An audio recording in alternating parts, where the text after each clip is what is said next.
The decisions we make today will define our tomorrow. The stakes have never been higher.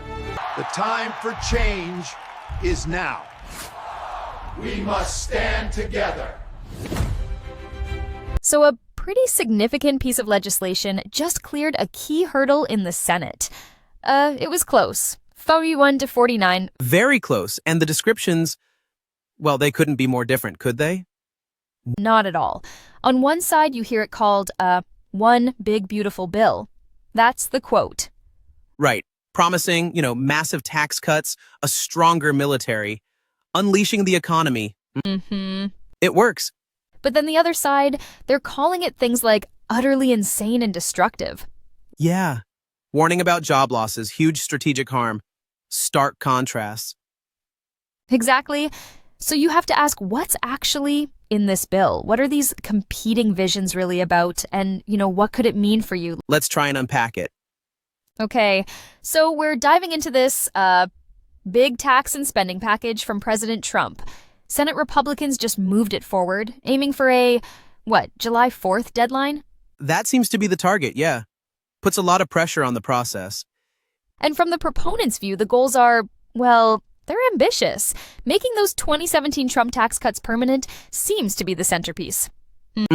That's the Senate version anyway. The House bill, I think, had them expiring sooner, like 2028. Right, exactly. This Senate push is for full permanence, and that includes keeping the doubled standard deduction. Which was a major part of the 2017 law, yeah. And then there's this idea of eliminating taxes on tips and overtime pay. Trying to put money directly into workers' pockets. That's the argument. Though the Senate version has limits, right? Income caps, and it sunsets in 2028, so not quite permanent there. Important details. Yeah. And then there's the spending side. Big boost for national security.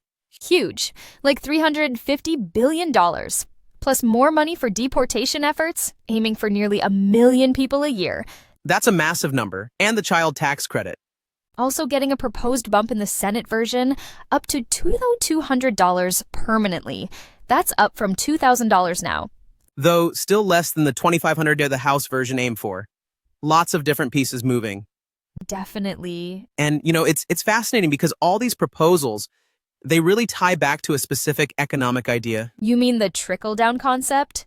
Exactly. The premise being you cut taxes, especially for corporations and higher income folks, and that spurs investment. Which then theoretically benefits everyone else through jobs and growth. That's the theory, that the benefits sort of trickle down through the whole economy. Okay. And the way they're trying to pass this is he's this using budget reconciliation. That tells you something too. Means they only need 51 votes, right? Bypassing the usual 60-vote filibuster hurdle. Precisely. It shows how politically charged this is, how divided things are. They're pushing it through in a simple majority. So President Trump calls it one big, beautiful bill, promising massive general tax cuts, permanently securing our borders, a bigger and more powerful the whole list. Dominating energy, creating jobs, getting money back to families. And Senate Leader John Thune kind of echoed that, saying it delivers a stronger, safer, and more prosperous America. That's the mandate, he says. So that's the vision from one side, very optimistic. But, and this is a big but, not everyone's on board, and the criticism is coming from some, maybe unexpected places like Elon Musk. Yeah, his comments were incredibly strong. Utterly insane and destructive. Didn't hold back. Not at all. He warned it would, quote, destroy millions of jobs in America and cause immense strategic harm. Called it political suicide for the GOP. Strong language. He had specific reasons, right? Particularly around the debt. Yes, exactly. He flagged a potential $5 trillion increase to the debt ceiling, called it debt slavery. Big fiscal concerns. Crippling the nation's finances, essentially. And he also hit on this idea of misplaced priorities, giving handouts to industries of the past while severely damaging industries of the future. Which really makes you wonder what's driving that kind of alarm from someone so focused on, future industries? It leads right into the economic debate, doesn't it? Do the forecasts actually say? Because they seem to be all over the place. Wildly conflicting, yes. It really depends on who you ask and what model they're using. Take the Tax Foundation, for example, generally seen as more conservative-leaning. Okay, what do they project? They see the Senate bill boosting long-run GDP by about 1.1%, the House bill by 0.8%, and they think dynamic scoring. That's factoring in growth from the cuts generating more revenue, right? Exactly. They think that reduces the cost by like $900 billion. Pretty significant. Okay, but that's just one view. What about others, like the JCT? The Joint Committee on Taxation, right? Congress's nonpartisan scorekeeper. They're much more cautious. How so? They see the House bill adding maybe 0.4% to GDP on average over 10 years. But here's the kicker. They predict it actually reduces GDP by 2054. Reduces it? Wow. And their dynamic revenue estimate is much smaller, only cutting the cost by about $103 billion. Big difference. And the CBO, the Congressional Budget Office? Also nonpartisan. They estimate the House bill increases GDP by 4.5% over a decade, peaking around 2026, but they add a major caveat. Which? Increased borrowing to pay for it could wipe out those gains. Deficit impact. And remember, they estimated the 2017 cuts cost nearly $2 trillion over 10 years. Right? Debt keeps coming up. And then you have the Council of Economic Advisors, the CEA. They're the most optimistic, How optimistic? projecting GDP growth of like 4.6% to 4.9% by 2028, mostly from individual cuts boosting spending. That's a huge number compared to the others. It is. But even they still see it adding about 1.1 trillion to deficits. So you've got forecasts ranging from less than 0.5% GDP growth to almost 5%, and wildly different takes on the cost. How does anyone, make sense of that? How would you reconcile those numbers? Well, it's incredibly difficult, and honestly, it highlights the challenge of economic forecasting. A lot depends on the underlying assumptions. Like how much people react to tax cuts. Exactly. How much businesses invest, how much consumers spend. Different models make different assumptions about behavior and about that dynamic scoring. How much feedback you get from growth into revenue. Oh, models are just built to be more optimistic about that feedback loop. You could say that. Yeah, they assume a stronger response, and this all ties back to that huge debate about the national debt. Because critics point to past tax cuts. 2001, 2003, 2017.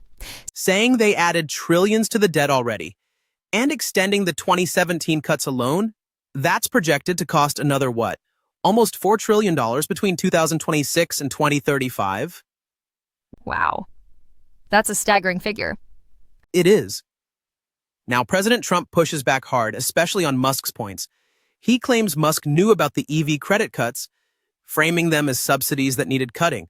Part of $1.6 trillion in total cuts, he says. Okay. And Trump also claims even the CBO numbers were phenomenal, suggesting if you included tariff revenue, which he says isn't allowed in scoring, you'd see a tremendous surplus. Adding tariff revenue, that's an interesting argument. It is. So you've got this huge range of predictions, political spin. What does it mean for your bottom line for the country's financial health down the road? That's the multi-trillion-dollar question, really. Let's shift focus a bit to energy, because this bill seems poised to make some really big changes there, and they're pretty controversial. Pretty controversial. Yeah. Especially concerning clean energy. Right. Critics say the bill basically repeals key tax credits for clean energy generation, clean vehicles, even home energy efficiency improvements. So things like the credit for rooftop solar or for buying an EV, those would go away? That seems to be the plan, according to opponents. And it goes further. They're proposing new taxes on solar and wind projects. Taxes, like an excise tax. Yeah, 30% on solar, 50% on wind, especially if they use too many foreign materials like steel or solar cells. They have this thing called a material assistance cost ratio. Wow, so actively discouraging imports for those projects? Seems like it. Plus, they're pulling back unspent money from programs like the Greenhouse Gas Reduction Fund and others focused on climate and methane. Okay, so the opposition argument is pretty clear. Yeah. This kills clean energy jobs, raises energy prices, increases pollution.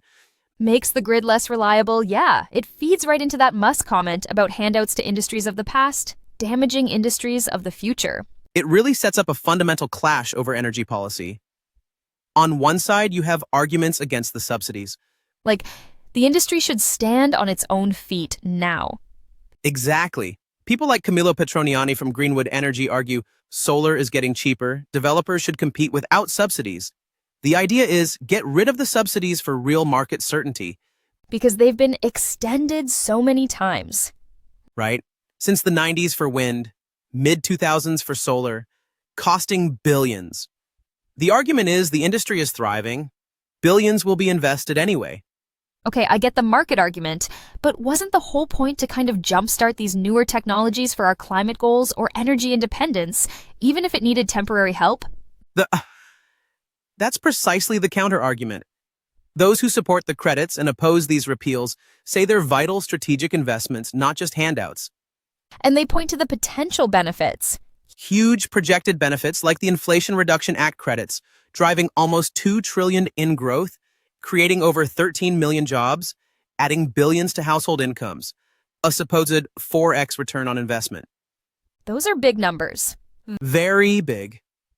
And they point to tangible things like the home efficiency credits, saving people maybe 130s a year on average, or the residential solar credit, helping over 1 million families last year alone.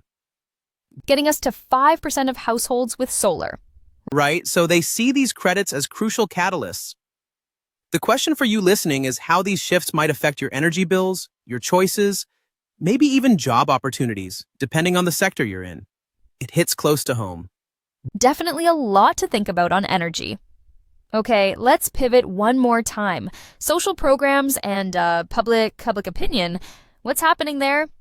Well, the bill proposes some significant changes, particularly to Medicaid. Things like work requirements for some adults, more frequent checks on eligibility. Though some of the more controversial Medicaid cuts got blocked, right by the Senate parliamentarian. That's right. Proposals related to undocumented immigrants' healthcare and gender transition services were struck down based on Senate rules. Procedural hurdles. Okay, and food stamps, SNAP benefit. Also facing cuts, mainly by raising the age for work requirements from 54 up to 64, though with some exemptions still. And the SALT deduction, state and local taxes, that's still being debated. Oh yes, big fight there. Advocates want to lift or kill that $10,000 cap, arguing it hits middle-class homeowners in high-tax states hardest. And it sounds like even within the Republican Party, there isn't total agreement on cutting things like Medicaid or food stamps. That's true. There's been some reported division, which is interesting for what's largely seen as a party line effort. So what does the public think about all this? Is there broad support or... Broad skepticism seems to be the word. That June 2025 Pew survey found nearly half, 47%, expect a negative impact on them and their families. Negative? Wow. And I assume there's a partisan split. Oh, absolutely. Stark divide. 80% of Democrats oppose it most strongly. Republicans favor it 56%, but maybe less enthusiastically than you'd expect. Only about a quarter strongly favor it. Less intense support on the GOP side? Interesting. And if you look back at the 2017 law this aims to make permanent, the distributional effects were pretty clear. Meaning who benefited most? Right. Analysis showed the top 1%, folks earning over $1 million, got an average tax cut of over $60,000 in 2025. Okay. And the bottom? The bottom 60% saw an average gain of less than 1% in after-tax income, compared to almost 3% for the top 1%, so definitely skewed towards the top. And that law was also cited as widening racial wealth gaps, wasn't it? It was, widening disparities in after-tax income. And this whole debate raises questions about funding for other priorities. Like childcare, elder care, housing. Exactly, things requiring federal investment, which could be squeezed by these kinds of revenue policies. So the question becomes, how might these changes affect your access to healthcare, or maybe food assistance, and what about broader social equity? So putting it all together, it's a really complex picture. You've got this bill hailed as transformational, promising huge tax cuts, a stronger nation. One big, beautiful bill. Right. But then you have these dire warnings. A potential $5 trillion added on to the debt, job losses, kneecapping future industries like clean energy. Utterly insane and destructive. Exactly, and it just scraped through a key Senate vote, fueled on to 49, heading towards that July 4th deadline under intense pressure. It really sets the stage. Given these clashing economic forecasts, the passionate arguments, the powerful voices on all sides, how do we weigh this? How do you, as an informed citizen, balance the promises against the potential long-term fallout? It's tough. It is. And maybe the deeper question is, beyond the numbers, beyond the political talking points, what values really shape your view? What makes a bill beautiful or an insane abomination when you think about the country's future?